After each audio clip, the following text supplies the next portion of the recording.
Welcome back to the show. Let's go to the college game. We've got some pretty good matchups in week 3. Week 1 was fantastic. Week 2 was not so much, with only one ranked unranked matchup. That was Michigan and Oklahoma, but we're back with some really good ones, including can Tennessee finally beat Georgia. USF has been on a roll so far, trying to beat 3 ranked teams in a row. LSU, night game, Death Valley, and of course Notre Dame and Texas A&M with college football playoff implications. Let's say hello to our guys, Kanell and Brad Crawford. And guys, we're going to play sort of a game called What If. Some scenarios that if they were to happen, things could get pretty spicy in the college football landscape of things. And Danny, you and I were on a pick show, and I actually asked you, what happens if LSU beats Florida convincingly by double digits, 2 touchdowns or more? Except today we're playing it a little differently, DK. What if Florida upsets LSU?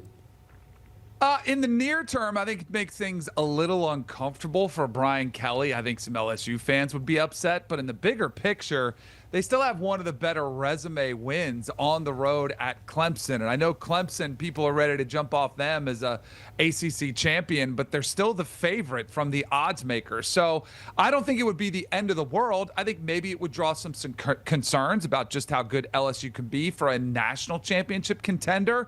But I think people are also ready to bury Florida a little bit too early. So yes, I think it would be concerning for LSU, but as far as their playoff hopes, their title hopes, I don't think it would change much at all. Do you feel the same way, Brad? I mean, I think to me, this is what pretty much starts the beginning of the end for Billy Napier. You look at what he has after this LSU game at Miami, Texas, at Texas A&M over the next 4 weeks. He can't afford a 1-2 start. A lot of Gator fans, national analysts, we all assumed last week's game against South Florida was going to be a win, and it was not. And now all of a sudden, one of the nation's toughest schedules got that much more difficult for a coach that was already on the hot seat coming into the year. Maybe he bought some time last November. But what I think Gator fans want to see Saturday night is just better execution offensively. Where's this All-American caliber quarterback we've heard about all offseason in DJ Lagway? Right now, he looks like a quarterback who didn't throw much during spring practice and barely practiced in the fall. So he's seeing live rounds now, and man, there's no harder ammunition to face than at LSU on a Saturday night. So very, very tough sledding for Billy Napier this weekend. No doubt. And so just to, again, to hear what you were saying here, if Florida does beat LSU, it doesn't change too much of your outlook on the Gators, given the tough schedule that they have still ahead of them? Especially since they lost last week. I assume Florida would be 2-1 after 3 weeks. So even if they beat LSU on Saturday night, I mean, they're still 2-1. Okay. Last year, by the way, Florida did defeat LSU 27-16, snapping a 5-game series losing streak. And again, all of that was looking good until the Gators got USF. And speaking of the Bulls, guys, can they make it 3 in a row, Danny? What if USF not only covers the 17.5 to 18.5, but they upset Miami as underdogs? I think it makes them a lock for the college football playoff from the group of 5. Yeah, sure, they could fall apart against the American schedule, but I think they're a really good football team already. I think they should be the favorites there. But stack that resume against anybody, including Boise State, who does have a game in South Bend, but the fact that they've got the head-to-head, USF does, over Boise State, that's still a better win. UNLV did beat UCLA, but I don't think that's as impressive at what South Florida has done already. The schedule remaining looks very manageable. They'd be favored in all those games that you see on the schedule.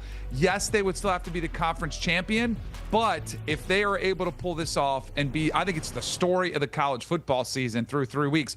Nobody's played 3 tougher teams through 3 games. If they're 3-0, I think they should be in the top 5 in the rankings. I don't know if they'll get that far, but as far as the group of 5, they're a lock to make the playoffs. Again, South Florida is going to visit Miami, looking to become the first team since 1987 when the Canes opened up the season with 3 straight wins against AP-ranked teams. Again, Brad, what happens? What if USF is able to pull off another upset? Yeah, to be honest, Tommy, there's a chaos scenario brewing within the G5 if USF pulls this off at Miami. And what I mean by this is, what happens if Tulane beats Duke and then beats Ole Miss next week?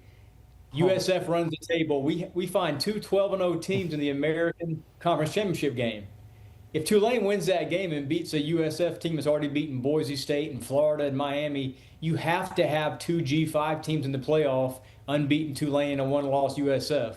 Then you're going to get some people from the Big Ten or SEC mad that one of those leagues didn't get a fourth team in. So there is a chaos scenario brewing if the Bulls win on Saturday. I don't think they will, but if it's possible, then we could have legitimately two top 12 teams in December if Tulane wins out. As a G5 guy myself, I would love for that chaos to happen. Let me just tell you, guys from the P4 like Danny, maybe not so much. All right, let's continue that game of what if. And Brad, I'm going to have you go first this time here. What if Notre Dame falls to 0-2? Then the Irish are not making the playoff, even if they finish 10-2. This is a must-win game for Notre Dame. I hate using that phrase in week 3, especially with playoff expansion. But we've had 8 teams with 2 or more losses in the expanded playoff last season. 3 were auto-bid conference champions, and then the other 5 had at least 1 win over a top 25 team. But you see that schedule right there.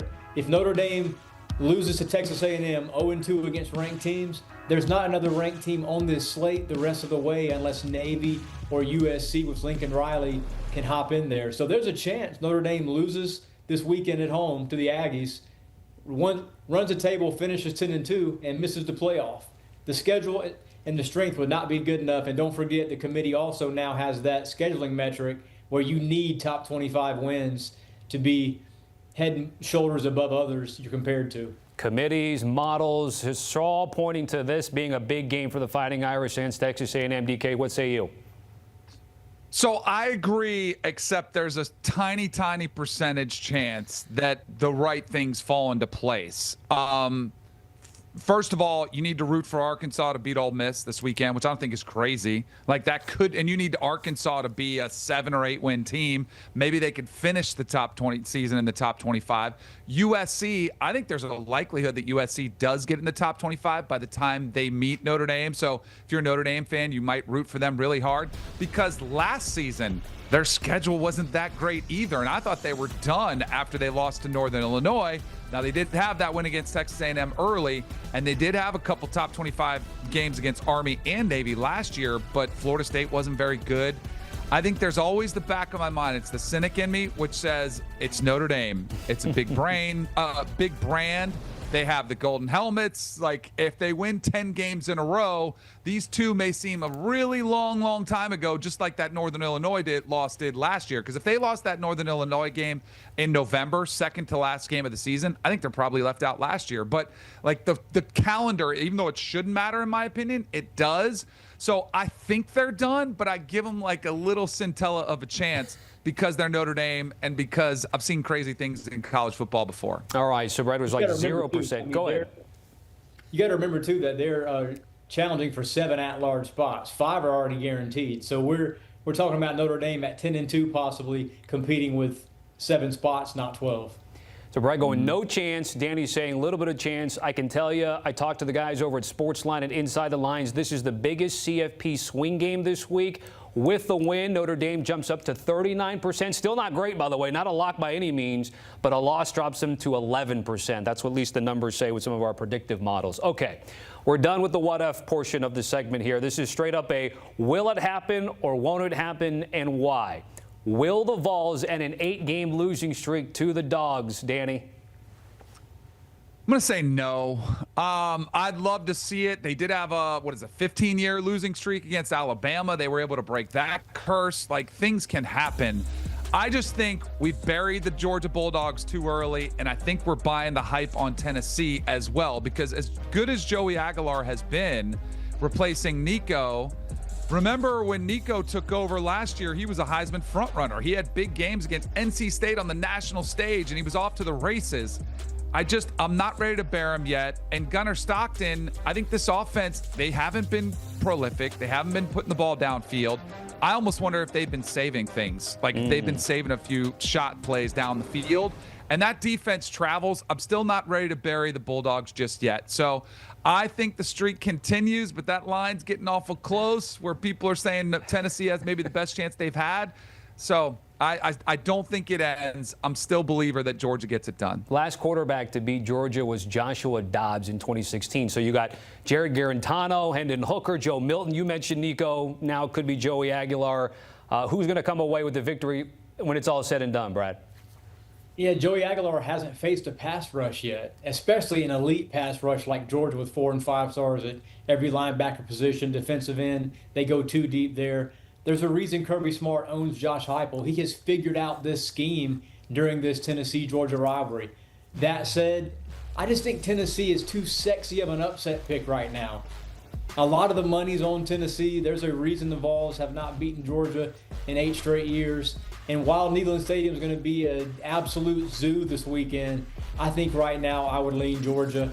But as Danny said, I mean, Gunnar Stockton has not played well downfield. There's been 5 or 6 plays a game the first 2 weeks even where there's been guys open and he has not chucked it. He's got to make some of those plays, especially on 3rd down this weekend. I've had conversation with our college football pregame host, Emily Pratt, who is the most diehard Tennessee fan. And let me tell you, she's worried about the Georgia Bulldogs this week. And back in her Vols will be tough, although, of course, she will.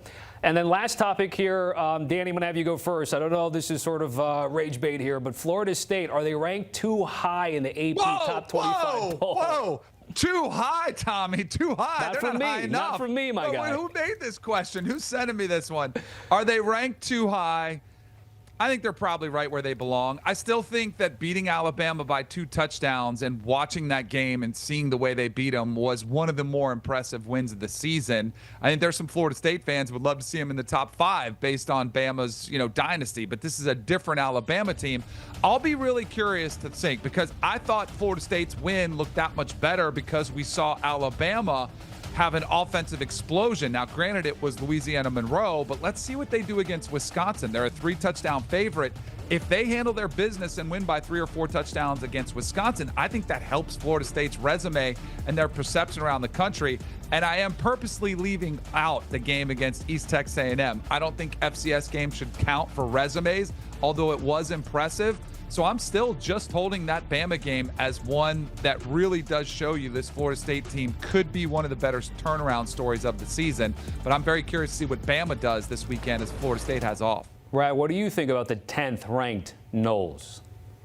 I was actually very impressed with Florida State last week. And I know it's an FCS school, but scoring on 10 consecutive possessions after you knocked down one of the Giants at home, a team nobody thought you would beat in August, that showed me Mike Norvell's team has intense focus right now, and it's still the middle of September. Very impressive to me. Tommy Castellanos has played better than I thought he ever would as a BC transfer, and he's a perfect fit in that Malzahn offense. I don't think FSU is a top 10 team right now, but where they are at number, 11 or so in the AP poll, I think that's just about right. There's still some games coming up, Miami, notably for Florida State, where we're going to see more, but they are one of the biggest stories in college football this season, and Mike Norvell has effectively coached himself off of that hot seat in Tallahassee. Yeah, this topic might have been better served for a team like Illinois, but we will save that conversation for another day.